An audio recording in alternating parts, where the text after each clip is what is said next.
Isa na namang edisyon ng OFW Talk ang pag-uusapan natin at tatalakayin natin kailan ba naging effective ang isang Kiwa contract at ano nga ba ang kahalagahan ng probation period sa Kiwa contract. Hi guys, it's me Kenneth and welcome to OFW Talk here in Kenneth Vlog.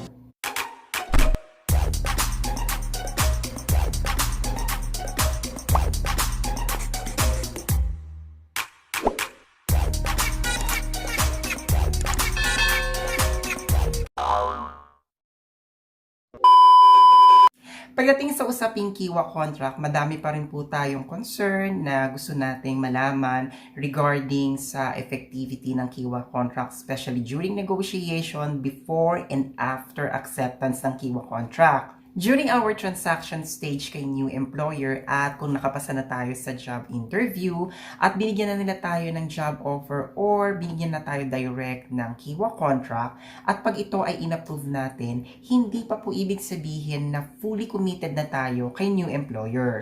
Marami pa rin po tayong dapat i-consider at nakadepende pa rin po ito kung ano yung lalabas na status natin sa Kiwa once na ma-approve na natin yung job contract sa Kiwa portal. Madami ang nag-assume sa atin na kapag pumirma tayo ng job offer or bigyan na tayo ng Kiwa contract at inapprove natin ito, iniisip natin na fully committed na tayo kay new employer. Which is, hindi pa po tayo fully committed kay new employer even na pumirma na tayo ng job offer or nag-approve na tayo ng Kiwa contract. Pwede pa itong ma-void, lalong-lalo na if kung manghihingi ng approval si Kiwa kay current employer mo at kapag ito ay ni-reject or hindi ipinansin ni current employer, ito ay automatic na makakancel within certain period of days. Kapag ito ay na-cancel, ibig sabihin kailangan uli mag-send ng another contract ni new employer sa Kiwa mo para i-approve. So in this stage, hindi pa talaga fully committed in a way na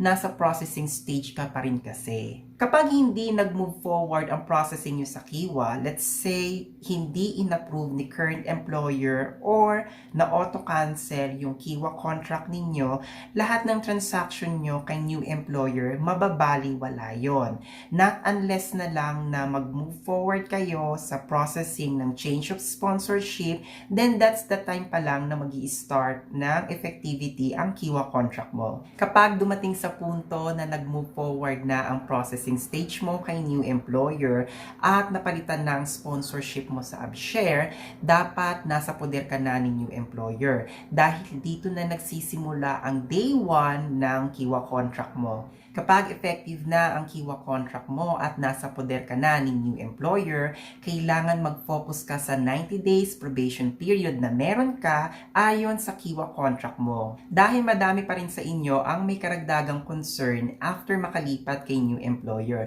At isa na rito yung mga tanong na nare-receive ko like, Sir, pwede pa ba ako ulit makalipat ng new employer kasi hindi ko gusto dito sa bagong employer na nilipatan ko.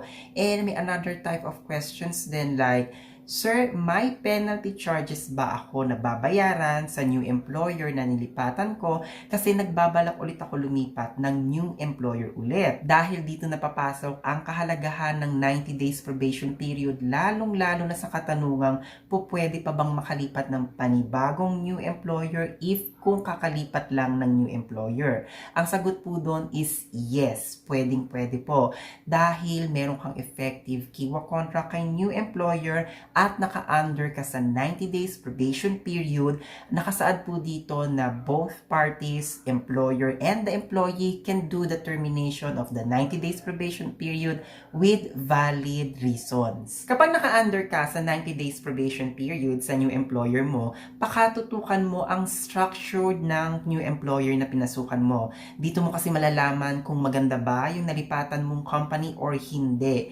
At this time, kapag nakita mo may mga diferensya like hindi nagre-renew ng ikama din at hindi nagpapasahod on time, gamitin mo ang 90 days probation period para maging rason na makaalis ka ulit sa new employer na nilipatan mo. Sabi ko nga before, lahat tayo na-overwhelming during negotiation stage kay new employer. Kaya hindi natin nabibigyan pansin ang structure ni new employer if kung sila ba ay magandang kumpanya, nagre-renew ng ikama on time, nagpapasahod on time. So lahat ng mga yan nalalaman na lang natin kapag nakapagsimula na tayo sa kanila.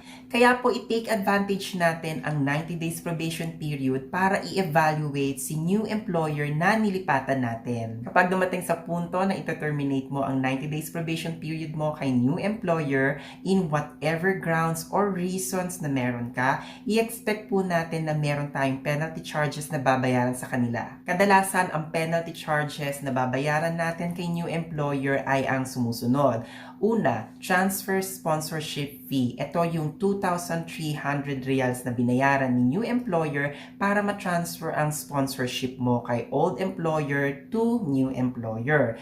At kung dumating naman sa punto na na-renew na ni new employer yung ikama mo during transfer of sponsorship, babayaran nyo rin po yung halaga ng renewal of ikama pag kayo po ay nag-terminate ng probation period nyo. At kapag dumating naman sa punto na kayo ang terminate ni new employer at naka-undergo pa kayo sa 90 days probation period, dito po ay wala kayong babayaran na kahit na anong charges.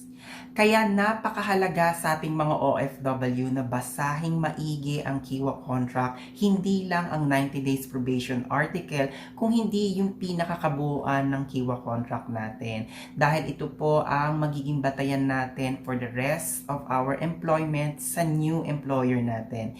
And if you are new to my channel, please subscribe and hit the notification button para ma-notify ka every time na may bago akong vlog. So, till next time, dito na po ulit sa OFW Talk. Bye!